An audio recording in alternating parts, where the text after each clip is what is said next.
I wanted to make a quick video about this rather intriguing Bang & Olufsen product. This is the MMC 10EC cartridge with connector.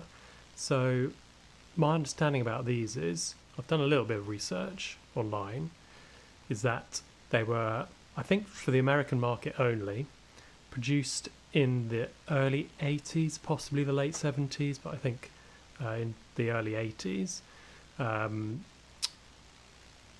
There were two versions, I think. One which came without the connector, and one like this, the EC, which came with this connector, which allows you basically to plug it in to a regular turntable with a detachable head shell.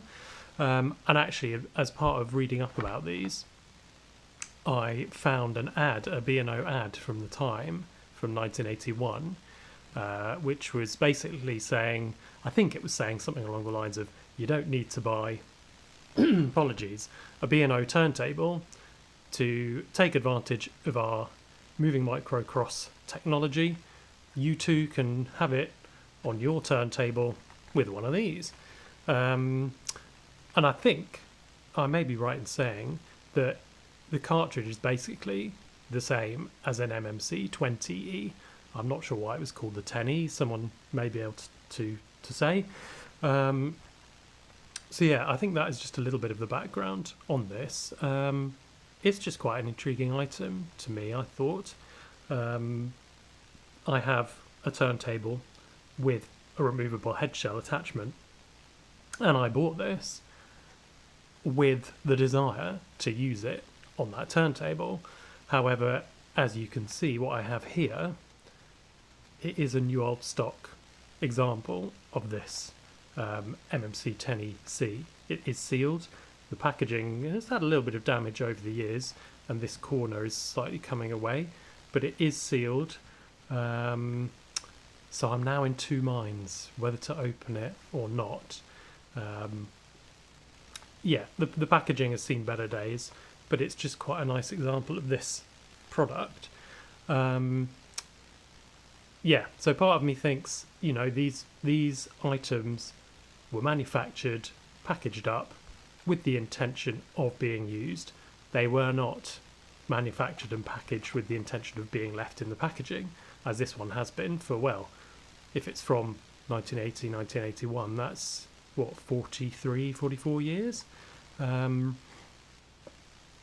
that it's been in this packaging. But then that is on the flip side why I'm hesitant to open it, because it's been in here for so long and it is looking pretty pristine. I will come to one issue in a minute, but it's, yeah, for anyone interested in B&O, it's quite an interesting item. So what you actually get with this, I'll try and film through the packaging, is obviously the cartridge and the protector on the end there, and then you get this connector that goes into your standard sort of 4-pin SME barrel type connector.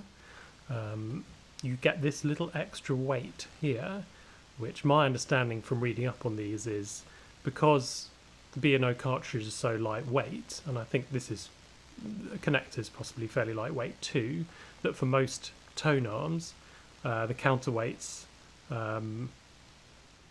would be, I think, too heavy even at their furthest back setting. So you get this little extra weight so you can balance the tone arm correctly and then set the tracking force correctly. And you also get this little Allen key because it has a little set screw that allows you to adjust the azimuth, and you have to use this Allen key for that. Now, here is where we get to the slight issue that I have with this and this packaging. Despite saying that it was sealed, I think it looks like from factory you can see that the Allen key bag has got caught under the main seal here, and this may not come across. I'll try and capture it. This is not the best camera phone, but just here there is a slight gap under the plastic, and you may be able to see, you may be able to make it out. It is clearer to the naked eye, but within the bag of that Allen key, there is what looks to be some slight rusty dusting going on in there. And also you can maybe see, it's again clearer to the naked eye, but on this side of that screw there is what looks to be a little bit of corrosion there. So I think probably over the years there has been some moisture that's gotten into this packaging. Visual inspection of the other parts, they look to be okay. You know, the pins and everything else doesn't seem to have had any rust damage or anything like that, but may have done something to the internals. I just don't know. So that's where I am with it. I am in two minds. I bought it to use it, but now that it's arrived, and I did receive one comment on a Facebook post that I made about this in a B&O group, you know, you should keep it in the packaging and you should send it to us. I think the gentleman in question had an exhibit or a museum for B&O products, and he wanted to display it there. So I do understand. I completely understand that side, but at the same time, as I said earlier, I did buy it to make use of it and experiment with it because I just think it's an intriguing product. And my ultimate goal with my turntable journey, so to speak, is I would dearly love to get a B&O Beogram 4002. And so this I considered to be a step along that way, to try a B&O cartridge with my existing turntable, and this is the way I found to be able to do it with this particular design of their cartridge. They do make more widely available, and I think people 3D print them now. I'm not quite sure, but for the later B&O cartridges, the much smaller ones, you can get like a standard head shell adapter, but for these earlier ones, I think you have to use this connector. And although actually, having said that, I think there are connectors that exist that are more designed for a standard head shell that you could use with a tonearm with a fixed head shell, but I'm getting sidetracked slightly, but those do seem to be very rare. I mean, as do these, in fairness. I think when I was looking, I found maybe 3 on eBay. 2 were open, one of which was missing the counterweight, the extra weight here, and this Allen key, and obviously it didn't come with the cartridge or these instructions or any original packaging or anything like that.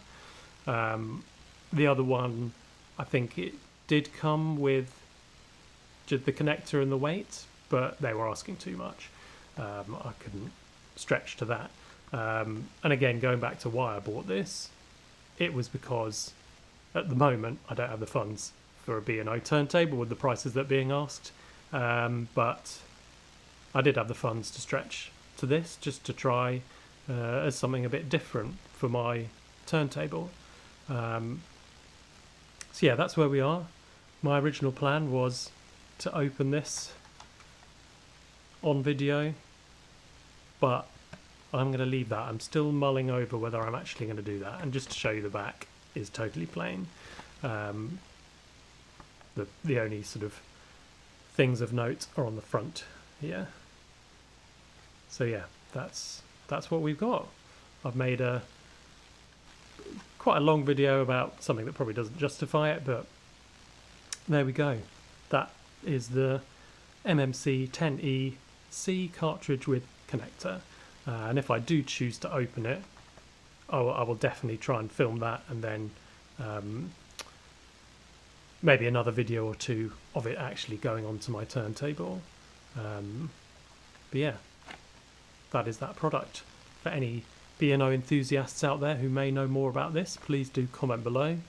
And if you think I should open it, or if I should keep it in the packaging and either sell it or donate it. I don't think I'd donate it because I did spend money on this, but if anyone is interested in buying it off me in the packaging, do let me know. But then I keep going back and forth. On the other hand, I did buy it to use it. I really did, because I'm so intrigued by it just as a product.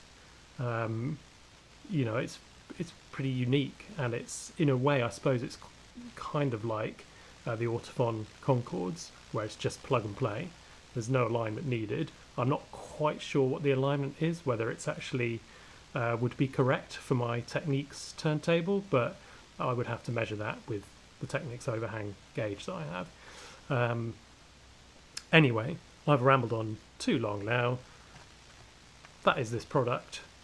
B&O MMC 10EC cartridge with connector. But yeah, do comment with any thoughts below. Thank you.